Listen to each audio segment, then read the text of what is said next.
Polsek Kuta meringkus komplotan penjamret spesialis wisatawan asing yang sudah beroperasi di 18 tempat perkara kejadian.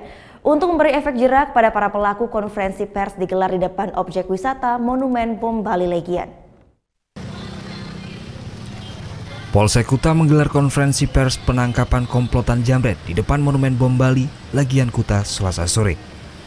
4 tersangka jamret berinisial MS, AD, NPS, dan MS dihadirkan di depan puluhan wisatawan yang sedang berlibur.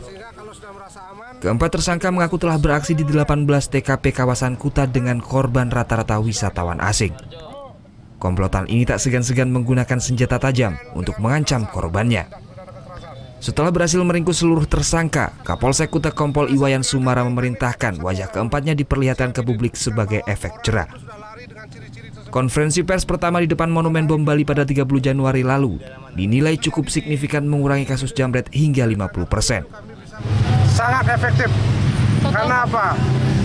Berkat bantuan rekan-rekan media, press release ini juga bisa mencegah terjadinya tindak pidana.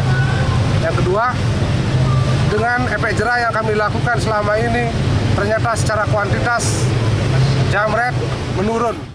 Keempat tersangka dijerat pasal 365 KUHP dengan ancaman hukuman 9 tahun penjara. Kapolsek akan menindak tegas para pelaku jamret karena sangat meresahkan wisatawan asing yang sedang berlibur di Kuta. Muhammad Hasanuddin melaporkan untuk NET.